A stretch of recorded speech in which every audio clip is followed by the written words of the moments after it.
Hi, I'm Cassie Burton, and this is Curiosity Junkie.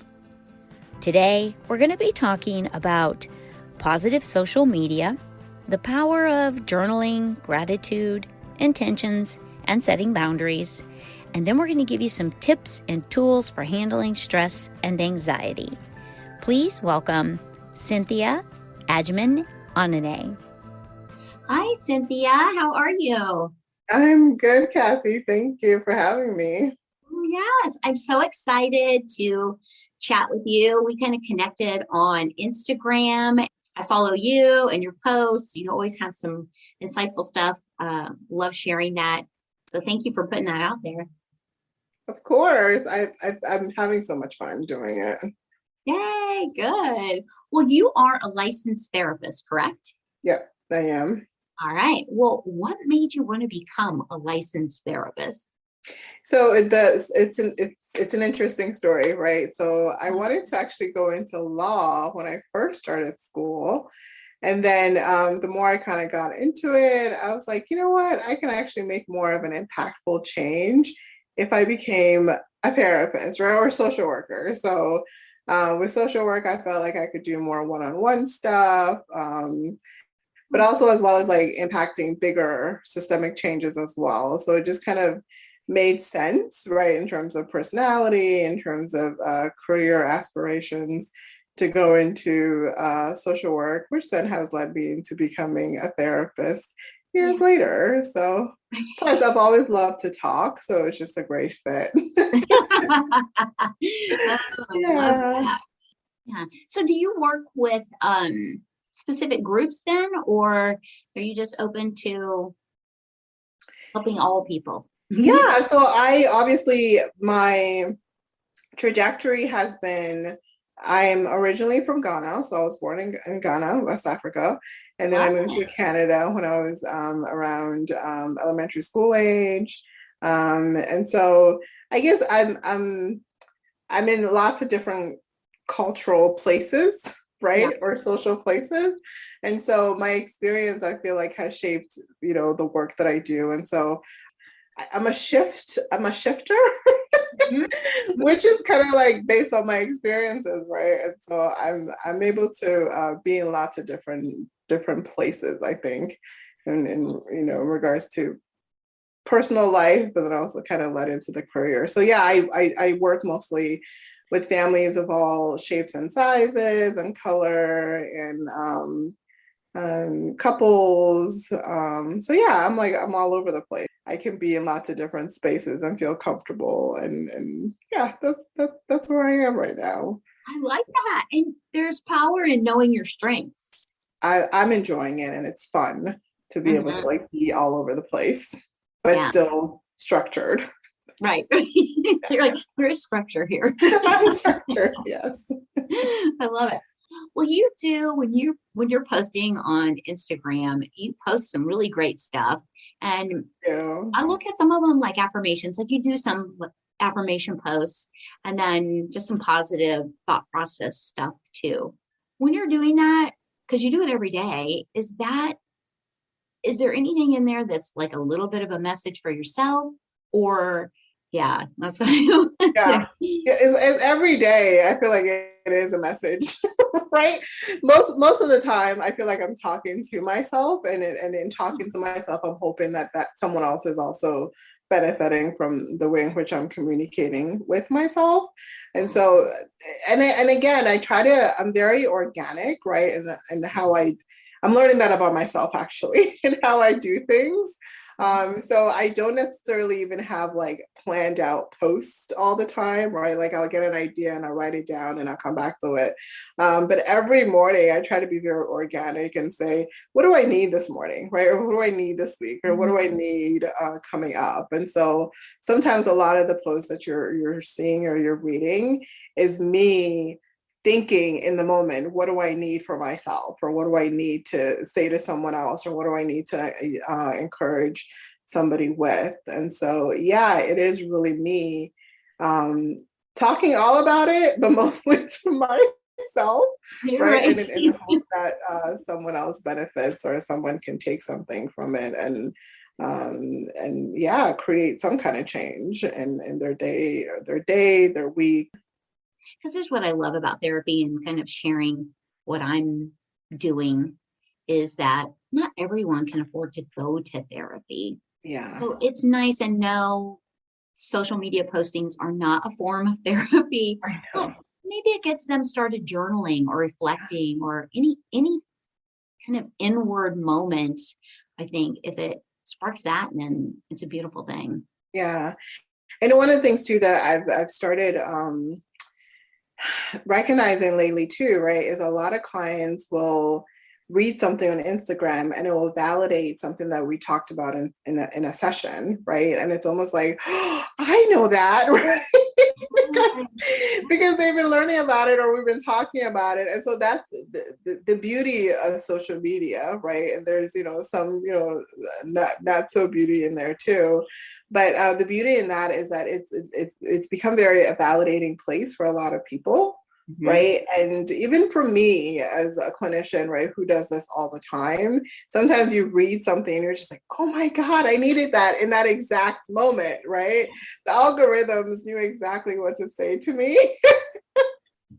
And it just resonated. And so, yeah, it's just like these snapshots of encouragement and positivity. And because again, right, there's so much negativity and so many comparison traps and different things that happen on social media, but there's also like positivity and beauty and amazing things that are happening online. Yeah. And I think I'm always drawn to the posts that are either insightful or positive in general. Anything that's going to make me feel a little bit better. I tend to, anytime I find someone posting, I don't even know if I would call it like super negative, but just something that comes across like you should just, if this person doesn't do this for you, you should just cut them out. And I'm like, delete, unfollow. Sometimes those posts are needed too, right? But not all the time. Give me a little bit of variety. Yeah, I got enough blah in my life. I don't want it on here too. Yeah. So it's like if you curate, right, your timeline very well, you do get a lot of positivity coming your way. And then, so yeah, there's definitely a way to use social media where it's like you go for to recharge, right, or to reset or to fuel versus like taking away, because there's places for that too, right, where you can go. It's like, I'm mad just being here. Yeah. So yeah, I agree with you. I love it. Well, do you have like a daily practice? Do you do like a journaling, meditation, anything that kind of kicks off your day? Yeah, so every morning, I'm not necessarily like a morning person because I still my daughter is just turning 1 in a few weeks. Oh, so my sleep has been like all over the place. But most mornings I try to do a meditation. So I use a meditation app, and the one that I use is helpful because it allows you to like kind of set your intentions for the week, which is helpful, right? So I'm not having to think about what do I want to listen to this morning. It's kind of like prepared it for me already, so it helps me to just kind of plug it in, and I can kind of start my day that way. Most mornings or mid-morning, I try to go for a walk, and I've become, and I've talked about this and on Talk All About It, but I have become fanatic about my walking because it's like the one time during the day where I can just like be me, right?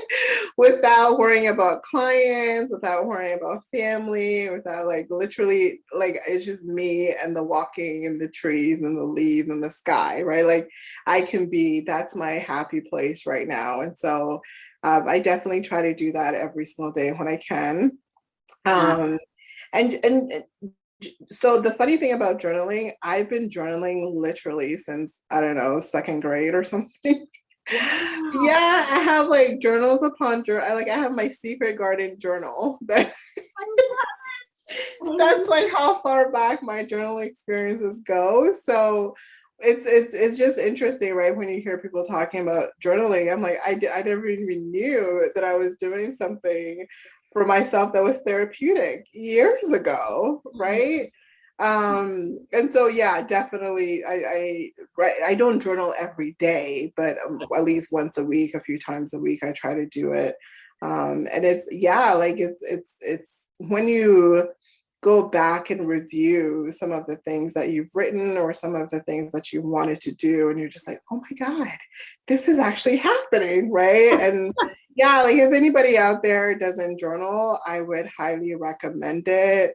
Even if it is just journaling 3 things that I did today that was great, or something that I saw that made me happy, or something that a quote that you found on social media, or a book you read, or something you heard on TV.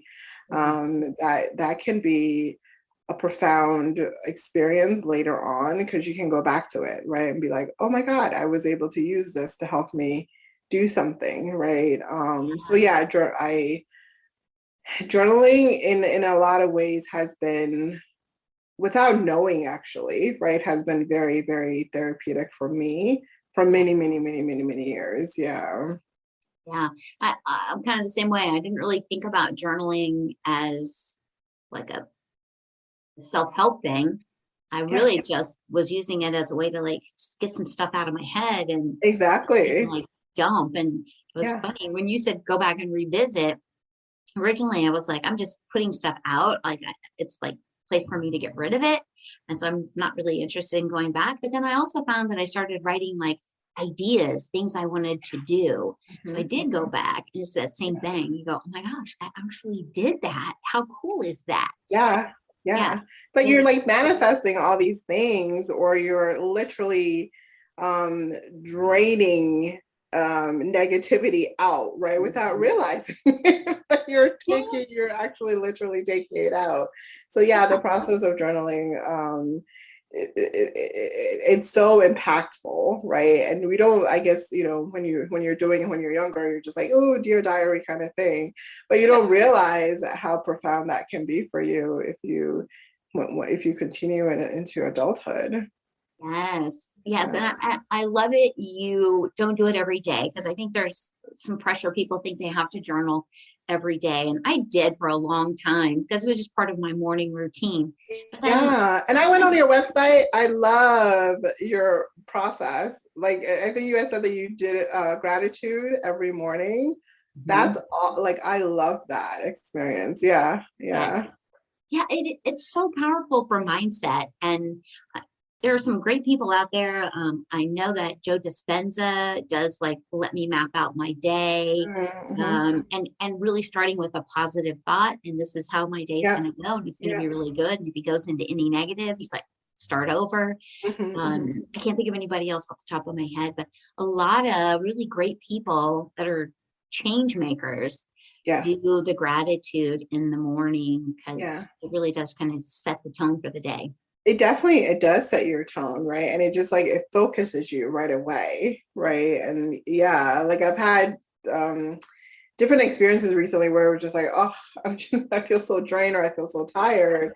And as soon as you literally switch your mindset, right, the trajectory to your day or your morning changes. And we don't recognize, right, until we become more self-aware, how powerful our thoughts and our thinking and our feelings are in our actions, right? That whole cycle of the CBT cycle. So yeah, it's for me, it's been a useful tool, and I'm glad to hear that for you too. It's been a good resource. So I always highly recommend it. And I didn't really get into it until I was, last 4 years or so. So I say it's never too late to start. Never too late. Yeah. You mentioned intentions, like kind of setting intentions. And I was reading an article on intentions versus resolutions versus intentions. I stopped setting resolutions many years ago because you never follow through on it. They're always so grand that it's like, and I thought it was interesting. It was talking about how intentions are more focusing maybe on amplifying something you're doing. And it's just like how you're going to focus on it versus committing to go to the gym every day for 3 months. Yeah. Yeah. Sure. And I love that. Is that kind of how you look at an intention as well when you're Yeah, setting? I feel like intentions is more proactive, right? Versus like a resolution. It feels more reactive. Like, oh my God, I have to go to the gym. And if I don't go to the gym, there's these really bad negative consequences, right? Versus an intention, there's like a purpose there, right? There's this like positive synergy that comes with it, right? Like, I am intent on doing this because I want to, or because it feels good, or because it's going to make me reach my bigger goal, right? So definitely I do subscribe to the second thoughts about intentions being a little bit more gentler, and more purposeful, right? There's purpose in it. Yeah.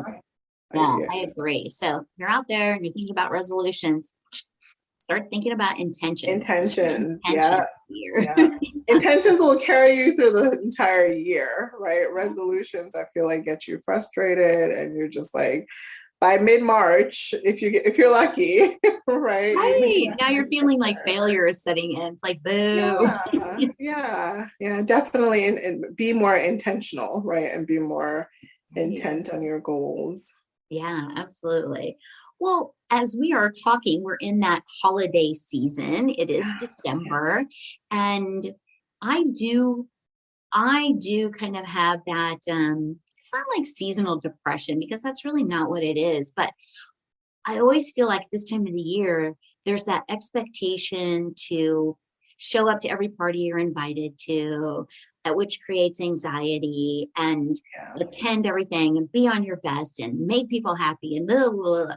So I always think, oh my God, this is like overwhelming season for me. I tend to be a people pleaser, something I'm working on. So anxiety, depression, those are real things this time of year. Yeah. What's the main difference between the two? That's a good question. I wonder like how people come into it, right? So like you're saying, if you're already dealing with anxiety and depression, it can look different when you come into the holiday season, right? So most people with depression also suffer around the holidays with seasonal affective disorder, right? So you're also already dealing with that. So sometimes the desire to want to go and participate or interact with people is not there. And so that could increase your anxiety because you really want to be there, but you just physiologically you may not be able to, right? And so the biggest difference I feel like is how you arrive at the holidays with your symptoms of depression and anxiety. So first becoming more aware of what are my symptoms, what are my triggers around the holidays, right? The perfect example, like you said, with the unrealistic expectations sometimes from family and the workplaces, right, about coming to all these events and participating and being part of the process. You may have to, the buzzword, right, lately, but it's something that we all need to work on, boundaries. The holidays are a great time to set and be intentional about setting and maintaining your boundaries. If you're not doing that, then guess what? Your anxiety and your depression symptoms are going to go through the roof, and you're less likely going to enjoy the holidays, right? Because the more stressed you become, the more you tend to pull away. And the holidays are supposed to be a fun, festive time for most people, right? And so you want to make sure that you're making the environment that you're creating for yourself and the situations that you're putting yourself into is conducive to your mental health. Because if it's not, you're just going to end up becoming more resentful, angry, more depressed, more anxious, more withdrawn, which is not what you want to be doing around this time of year, because it's already hard, right, for so many other reasons. Yeah. And I think this is the great reminder this time of year that it is okay to say no. No is a complete sentence. Yes. Yes. It is. Okay. Don't feel Yeah. guilty about it. You have to think about your own mental health. It's so important.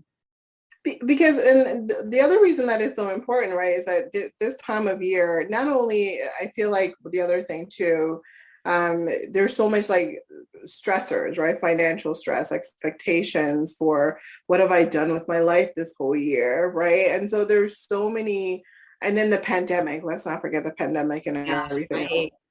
right? So there's so many external pressures that we're experiencing anyway as a result of the holiday. Yeah. I think that's a big one. It's just Okay.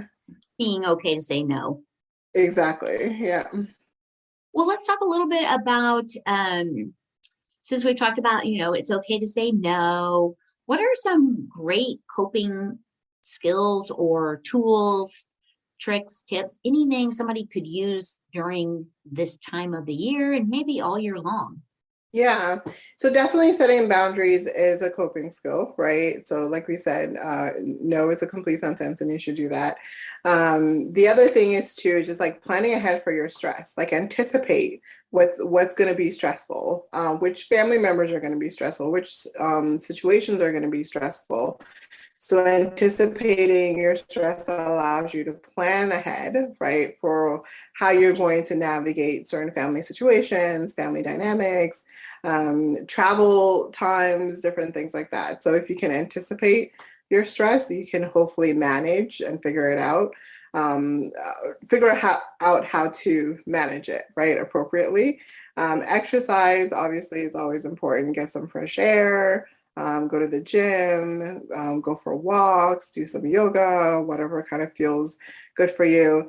Another thing too that I was thinking about is just like mindfulness, right? Just being mindful, right, about what you're doing during the holiday. I feel like we can be very, what's the word? Just going with the flow without, again, going back to just being very intentional, right, about what it is that you're doing, how you're spending your time, who you're spending your time with, how much money you're spending around the holidays, right? I feel like that's also really, really important because the Yeah. holidays will end, right? And you have to manage the aftermath of the holidays. So just being mindful of that helps. And creating, I have here like a self-care kit, right? So come up with like a few breathing techniques that you can use, some calming strategies, bring some calming music that you can listen to, but just like ways for you to alleviate some of the symptoms of anxiety and depression that may come up, right? Without obviously being around family too. We didn't really get into this, but like unresolved trauma can Mhm. creep up around the holidays. So just being mindful about how to self-soothe and self-regulate when situations get a little bit dicey. Yeah. And So, I think it's also because we're talking about family, sometimes that can get intense because it's a comfortable place. Everybody knows everybody.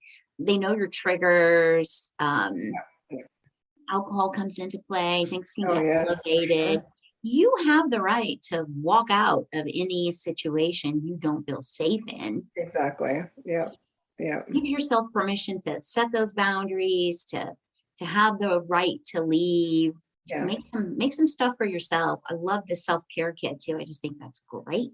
Yeah. And then that it goes into the planning ahead, right? If you know that drinking comes up every family holiday and that brings up other things, be Mhm. okay to be like, yeah, that's my exit strategy. I need to leave. Or when that person comes in that you don't have good vibes with, it's okay to be like, yeah, I'll see you guys next time, or I'm going to go and I'll see you tomorrow, right? So definitely plan ahead.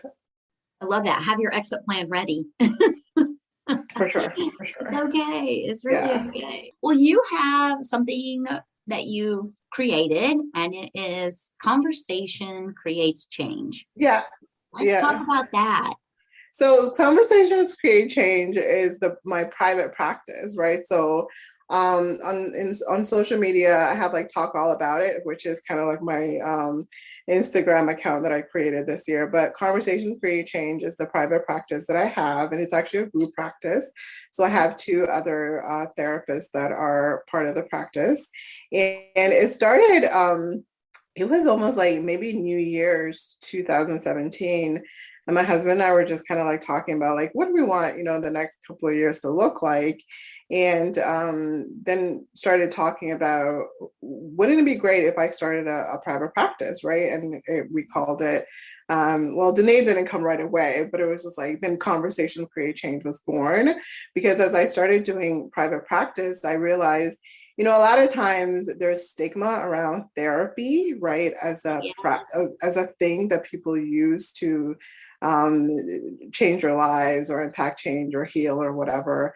And so I kind of wanted to just make it accessible, right, for people. And so the word conversations, and so I was like, when you're doing therapy, you're really just exchanging conversations about lots of different things, right? Anxiety, depression, family stuff, relationship stuff, trauma, childhood history. But you're having conversations, right? And within those conversations, obviously the therapist is using some pretty amazing techniques, right? And evidence-based theories and different things like that. But in all actuality, it's just about a bunch of conversations that eventually create change, right, in someone's life, whatever that change looks like. And so it kind of just like made sense to me to call my practice Conversations Create Change, just not only to make it accessible, right, because the other thing too that I was thinking about is that I want people to use therapy as a part of their routine self-care, right? You go to the doctors, you get your nails done once a week, you get your toes done, get your hair done, right? And so I wanted the idea of therapy to just be, this is something else that I do in addition to all the other ways that I take care of myself. And so, yeah, Conversations Create Change was born out of just the need to make it accessible for everybody. That's great. And communication is so important in everything we do. How we communicate, how we listen, it's just so impactful. So I love that. And I'm all about change. I think change is so important and we fear it so much. Constant, yeah. But it's so constant, right? Yes, yes. Yeah. Everything's always changing. Like that's just life. Whether you like it or not, change is coming around the corner. That's the key. Whether you like it or not, it's coming at you. Well, let's talk about how everybody can connect with you and if you have any events coming up or information that people can access. Yeah, so obviously I am on Talk All About It on Instagram. If you are in Maryland, I am hosting, or a colleague and I are hosting a vision board party on January 8th at the Laurel Library. I think it's called Maryland City at Russet Library. And so hopefully you can come out there. If you, I'm going to be posting about it a little bit more later, but yeah, vision boarding. I want to host an online one, but I haven't decided yet. I might do a live, so look out for that too, just about vision boarding and manifesting and different things like that in the new year. But yeah, I'm every morning, most mornings, I'm on, you can find me on IG with a positive post or a challenge, challenging you to think differently kind of post. Yeah.